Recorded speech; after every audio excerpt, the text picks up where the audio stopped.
नमस्कार, आप देख रहे हैं जनता टीवी। मैं हूं आपके साथ अमन त्रिपाठी। बुलेटिन का आगाज करेंगे एक बड़ी खबर के साथ। बड़ी खबर, बड़ी जानकारी सामने। इस वक्त की बड़ी खबर आपको बता दें, पांचवें चरण में लोकसभा सीटों पर प्रचार थम गया है।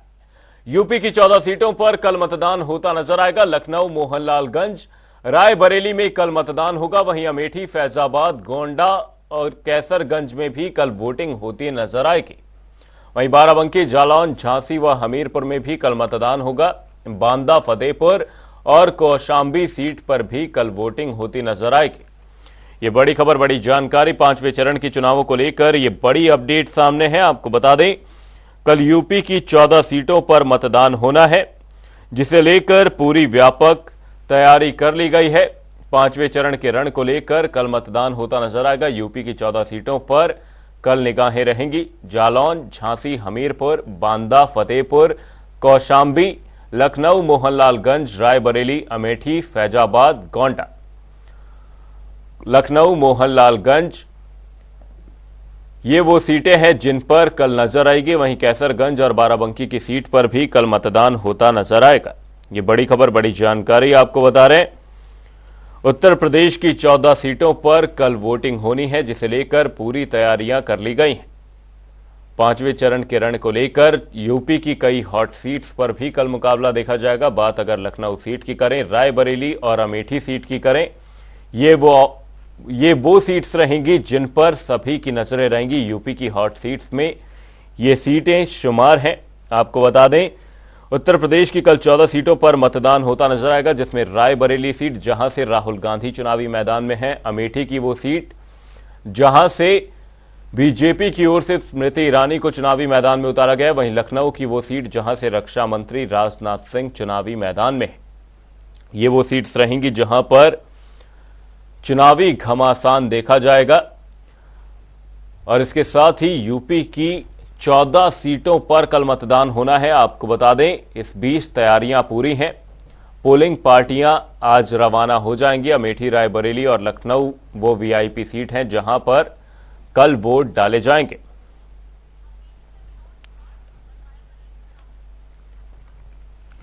इसी खबर पर अमेठी से हमारे सहयोगी विनोद कुमार और रायबरेली से हमारे सहयोगी राहुल मिश्रा तमाम जानकारी के साथ हमारे साथ जुड़े हुए। राहुल, सबसे पहले आपका रुख करेंगे, किस तरीके से तैयारियां देख पा रहे हैं रायबरेली में चुनावों को लेकर? हॉट सीट है, बड़ा मुकाबला है, राहुल गांधी चुनावी मैदान में है, किस तरह से देख रहे हैं तैयारियों को? जैसा कि देखा जाए, पांचवें चरण के मतदान को लेकर के पोलिंग पार्टियां आज रवाना कर दी गई। अगर वही बात की जाए रायबरेली जनपद की, तो रायबरेली जनपद में कुल 17,83,571 मतदाता इस बार मतदान करेंगे, जिसमें से अगर बात की जाए तो 8,52,552 महिलाएं, तो वही 9,30,983 पुरुष इस बार मतदान करेंगे। वही मतदान सेंटरों की अगर बात की जाए तो 1836 मतदान सेंटर है और 1867 मतदान बूथ बनाए गए हैं। साथ ही विनोद जी, आपका रुख करूंगा, किस तरीके की तैयारियां देख पा रहे हैं अमेठी से, जहां पर स्मृति ईरानी एक बार फिर से चुनावी मैदान में है? सीट पर भी काफी पशोपेश देखी गई। जब उम्मीदवारों का ऐलान करना था, कांग्रेस की ओर से उम्मीदवारों का ऐलान देरी से किया गया, लेकिन बीजेपी की ओर से पुराना चेहरा ही चुनावी मैदान में। किस तरह से देख पा रहे हैं पूरी तैयारियों? जी अमन, बिल्कुल आपको बता दूं कि अमेठी में कल मतदान होगा है, जिसको लेकर अमेठी प्रशासन ने पूरी कमर कस ली है, पूरी तैयारियां कर ली हैं। आपको बता दें कि सुरक्षा व्यवस्था के पुख्ता इंतजाम किए गए हैं। वहीं अगर बात करें चुनाव की, तो चुनाव पोलिंग पार्टियां जो है आज रवाना हो गई हैं, कुछ रवाना हो जा रही हैं। अभी 5 बजे तक सारी पार्टियां पोलिंग बूथ पहुंच जाएंगी। अगर हम बात करें तो अमेठी में कुल मतदाता 17,93,098 हैं। ऐसे में कुल महिला, जिसमें पुरुष मतदाता 9,42,355 है, वहीं महिला मतदाता 8 लाख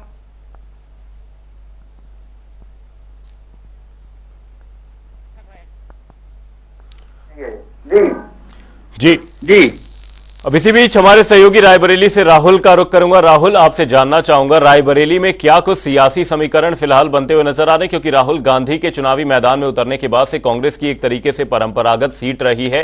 किस तरह का सियासी समीकरण रायबरेली में फिलहाल बनता हुआ नजर आ रहा है? अमन, कि रायबरेली के लोगों की यह मांग थी कि प्रियंका गांधी रायबरेली से चुनाव लड़े, लेकिन प्रियंका गांधी के चुनाव न लड़ने की वजह से राहुल गांधी किया गया तो कहीं कोई खासा असर देखने को नहीं मिल रहा है। उमंग है और जनता का कहना है कि गांधी परिवार से कोई भी चुनाव लड़ता है तो हम लोग बढ़ चढ़ के मतदान भी करेंगे और उसको जिताने का प्रयास भी करेंगे। इसी खबर पर हमारी तमाम जानकारी के साथ हमारे सहयोगी टीएन मिश्रा जी भी हमारे साथ जुड़ गए। टीएन मिश्रा जी, आपसे जानना चाहूंगा, कल 5वें चरण का चुनाव है, किस तरह की तैयारियां देखी जा रही हैं और उत्तर प्रदेश की हॉट सीट्स की अगर बात की जाए तो लखनऊ, रायबरेली और अमेठी की वो सीट किस तरीके से देखते हैं कल होने वाले चुनाव को? लखनऊ में क्या है कि राजधानी है, रक्षा मंत्री का मंत्री है और दूसरा जो है बगल में जो है लालगंज है, वो भी जो है राजमंत्री का मंत्री है। दोनों जो है कौशल किशोर किसी भी महत्वपूर्ण है और जो है रक्षा मंत्री राजनाथ सिंह की महत्वपूर्ण है। राहुल गांधी की जो है सीट जो है रायबरेली से चुनाव लड़ना है महत्वपूर्ण माना जा रहा है और केएल शर्मा का जो है अमेठी चुनाव लड़ना है। 4 सीटें ऐसी हैं कि जिसको लेकर के बहुत लोगों की निगाह लगी हुई है। यहाँ दौरे कर चुके हैं, लगातार जो है सीएम योगी आदित्यनाथ सभाएं कर चुके हैं। एक तरफ है जहाँ पूरे देश की नजर लगी है, कहीं यूपी की जो है लोगों के लिए आज मतदान के जो है पोलिंग पार्टियां लगाना हो रहे हैं। हजारों की संख्या में, मैं इस ऊपर से खड़ा हूँ, लोग चारों तरफ से सड़क जाम है, हजारों की संख्या में कर्मचारी और लोग यहाँ सड़क के जाम में फंसे हुए हैं। पोलिंग पार्टियां रवाना नहीं हो पा रहे हैं, जिला प्रशासन के सारे इंतजाम दूसरे हो गए हैं। जैसे सारी व्यवस्थाएं नेटवर्क मोबाइल का कहीं काम नहीं कर रहा है। आपके आपके पास जो है 10 मीटर दूर आकर से बात कर रहे हैं या आप वीडियो का जो थोड़ी स्थिति है यहाँ पे कोई ऐसी व्यवस्था नहीं, कर्मचारी परेशान है जिससे व्यवस्था की आलम है कि उन्होंने पहले अंदाजा नहीं लगाया कि हजारों की संख्या में पुलिस पार्टी लोग आएंगे और तमाम जो भीड़ होगी तो उनको सिग्नल कैसे मिलेंगे, एक दूसरे कनेक्टिविटी कैसे हो, खुद डीएम से कमिश्नर की बात नहीं हो पा रही, ये स्थिति है यहाँ पे भीड़ की। तो जहाँ सीटों की बात है बहुत चंदावा सीट है, राजनाथ सिंह लगातार भी अपनी हैट्रिक लगाने की काम है, कौशल किशोर भी अच्छा चुनाव लड़ रहा है, उनकी भी अच्छी टक्कर है 55% पीछे और राहुल गांधी भी यहाँ साथ राहुल गांधी के पीछे रायबरेली में समाचार बताया भी उनकी जीत पर कोई संशय नहीं है क्योंकि वहाँ के कोई भी चुनाव रहता। अमेठी की सीट की टक्कर जरूर है, ये नजर आ रही है और जैसे शर्मा में टक्कर है, लेकिन काफी ठीक है 12 की स्थिति समर्थन किया तो वहाँ का जो स्थिति जो है थोड़ा और जो भाजपा प्रत्याशी टक्कर सही चल रही है। तो दोनों पार्टी की टक्कर के चुनाव लड़ रही है। तमाम ऐसी सीटें हैं कि जहाँ पे पार्टी की टक्कर है एकदम भाजपा की और ये दोनों की जो है स्थिति सही चल रही है।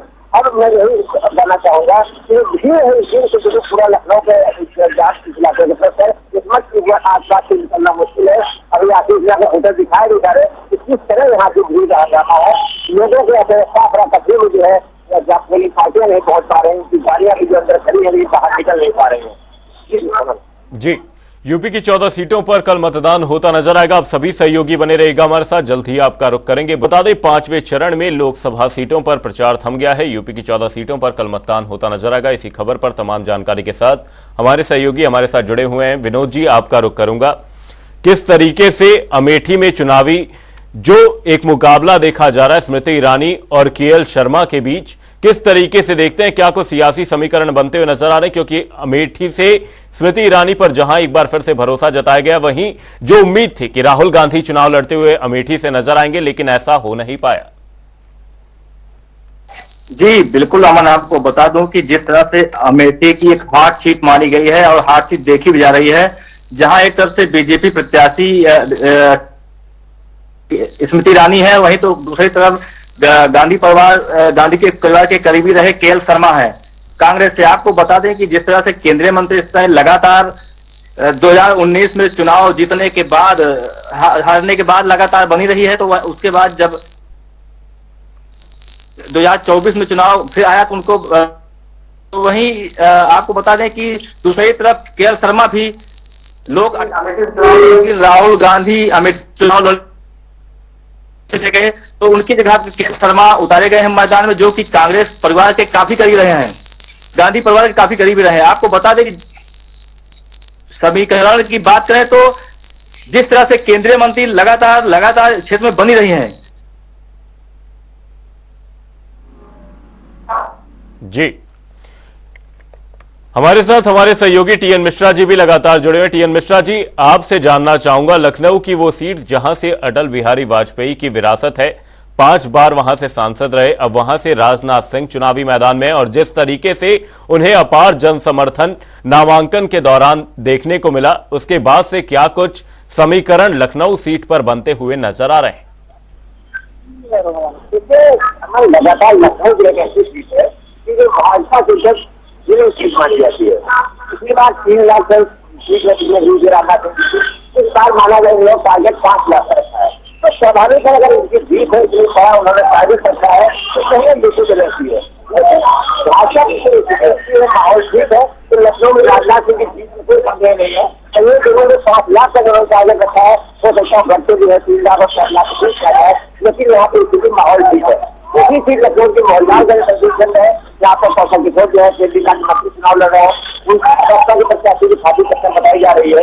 लेकिन 2 विधानसभाओं में जहाँ पे कौशल किशोर की जीत मजबूत है तो 3 में जो बसपा की प्रत्याशी की मजबूत है। लेकिन जो कौशल किशोर का थोड़ा छोटे शहर से जुड़ा हुआ है, तो शहर का शाखा थोड़ा भाजपा ज्यादा जो ध्यान देता है, उसमें उनको उम्मीद है कि सीट जाएंगे, क्योंकि 370 पिछली बार जब कम माना जा रहा है तो उनको बहुत संगत लेने वाला प्रत्याशी मिल गया है और जिसमें उनकी जीत का कम होगा। लेकिन भाजपा जो छोटे प्रत्याशियों के लखनऊ की प्रत्याशी है, जो जीत में कोई संदेह नहीं बताया जा रहा है, वो जो चुनाव विशेषज्ञों को मानना है।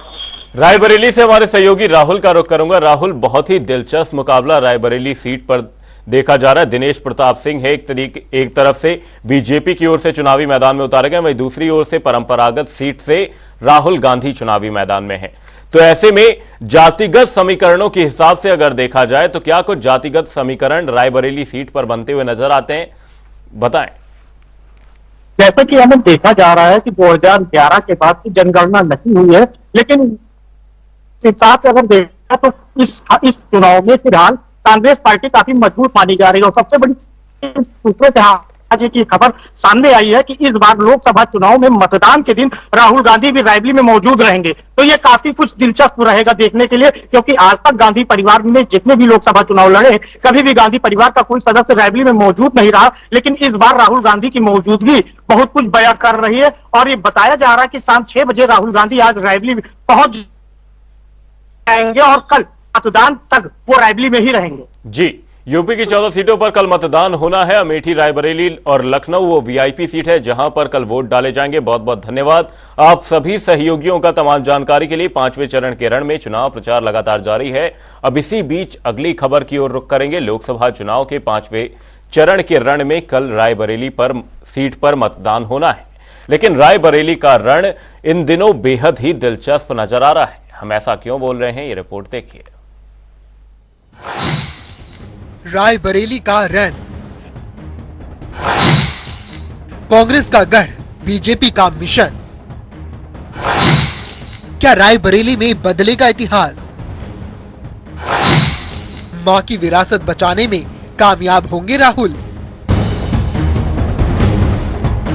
रायबरेली को इस चुनाव की नंबर 1 सीट कह सकते हैं, क्योंकि रायबरेली लोकसभा सीट कांग्रेस पार्टी के गढ़ के रूप में मानी जाती रही है। इस सीट पर इंदिरा गांधी, अरुण नेहरू, शीला कौल, सतीश शर्मा और सोनिया गांधी जैसे सरीखे नेताओं ने लगभग 5 दशक तक राज किया है।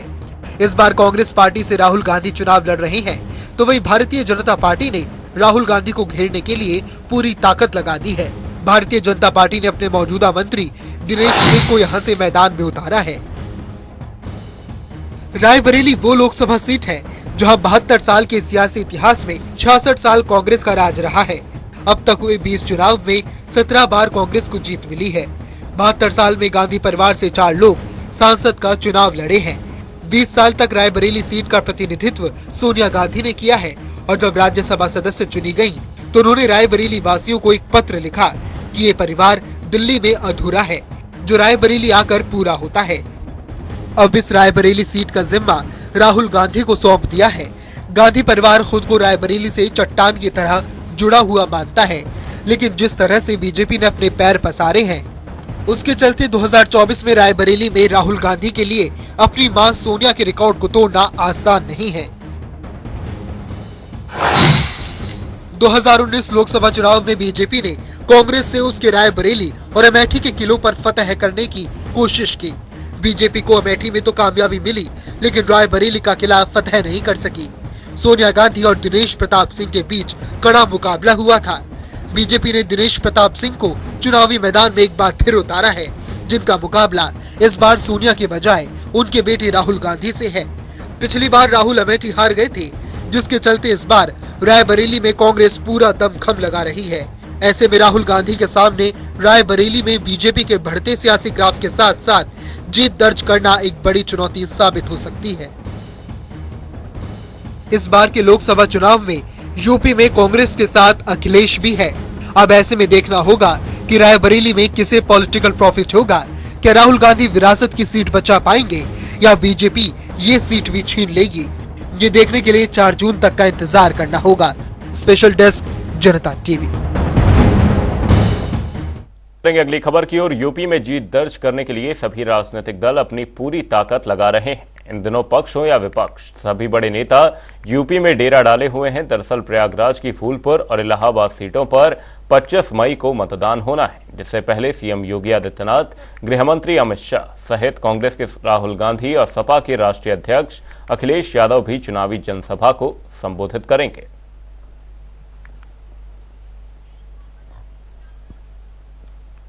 इसी खबर पर प्रयागराज से हमारे सहयोगी सैयद मोहम्मद आमिर तमाम जानकारी के साथ हमारे साथ जुड़े हुए हैं। यूपी में रैलियों का सियासी सुपर संडे आज एसएम आमिर जी देखा जाएगा। अमित शाह, सीएम योगी, राहुल, अखिलेश आज चुनावी मैदान में होंगे। किस तरह से देख रहे हैं इनकी चुनावी रैलियों को और क्या कुछ है पूरी तैयारी? ये हम बता, गर्मी तेज हो गई है, जो है लोग चुनाव के प्रचार प्रसार में सभी राजनीतिक दल जुटे हुए हैं और स्टार प्रचारक का लगातार प्रयागराज में अब आगमन शुरू हो गया है। जैसे कि अखिलेश यादव और राहुल गांधी का आज कार्यक्रम प्रस्तावित था, उसके बाद सीएम योगी और अमित शाह जी का भी कार्यक्रम आ गया है। और साथ ही जहां आज सीएम योगी प्रयागराज में 2 जनसभा को संबोधित करेंगे तो गृह मंत्री अमित शाह भी मेजा में एक सभा को संबोधित करेंगे। इलाहाबाद संसदीय क्षेत्र के प्रत्याशी के समर्थन में तो फूलपुर प्रत्याशी के समर्थन में योगी आदित्यनाथ सभा को संबोधित करेंगे। पहली सभा वे बहरिया इलाके में करेंगे, तो दूसरी इलाके में सभा को, और पहली सभा 3:45 पर दूसरी सभा होगी। वही बात चली जाए अखिलेश यादव और राहुल गांधी की, तो राहुल गांधी करीब 12 बजे दिल्ली से हेलीकॉप्टर द्वारा निकलेंगे और प्रयागराज करीब 1 बजे पड़ीला महादेव में उनका आगमन होगा, जहां पर वो संयुक्त मंच साझा करते हुए सभा को संबोधित करेंगे। जिसके बाद वे मेजा इलाके, चरचना इलाके में भी मुंगारी गांव में सभा को संबोधित करेंगे। मगर सबसे बड़ी बात है कि सारे स्टार प्रचारक प्रयागराज में आ रहे हैं, मगर वोटर्स जो है अभी भी पूरी तरह से साइलेंट है। इस बार बड़ा दिलचस्प चुनाव होगा प्रयागराज में, जो कि परिणाम आएंगे वो भी देखने लायक होंगे, क्योंकि कहीं ना कहीं जनता को महंगाई से समस्या तो है, मगर विकास भी है दूसरी तरफ, और सारी चीजों को लेकर वोटर बड़ा साइलेंट है। जी अमन, जैसा कि एसएम आमिर जी आपने बताया, वोटर साइलेंट है। आपको क्या कुछ लगता है कि मतदाता अब की बार मतदान करते वक्त किन मुद्दों को ध्यान में रखकर अपने मताधिकार का प्रयोग करता नजर आएगा? देखिए, अगर बात करी जाए मतदाताओं की तो दो हिस्से हैं। एक जो है विकास की ओर ध्यान दे रहा है और पीएम मोदी की नीतियों से कहीं ना कहीं संतुष्ट है, तो वहीं दूसरी तरफ कुछ लोग महंगाई से प्रभावित है और उनका कहना है कि महंगाई कहीं ना कहीं बढ़ी है, जिसके कारण उन्हें समस्या हो रही है और बेरोजगारी जैसे मुद्दे हैं। फिलहाल इन दोनों चीजों के बीच में इस बार प्रयागराज का जो चुनाव है वो 50-50 का है और बड़ा ही टक्कर का मुकाबला प्रयागराज में देखने को मिलेगा। जी, प्रयागराज में आज दिग्गजों की रैली होनी है। बहुत बहुत धन्यवाद एसएम आमिर जी तमाम जानकारी के लिए। यूपी में रैलियों का सियासी संडे आज रहने वाला है। बुलेटिन में फिलहाल के लिए सिर्फ इतना ही, कहीं जाएगा नहीं। जनता टीवी पर खबरों का सिलसिला रहेगा जारी। तब तक के लिए नमस्कार।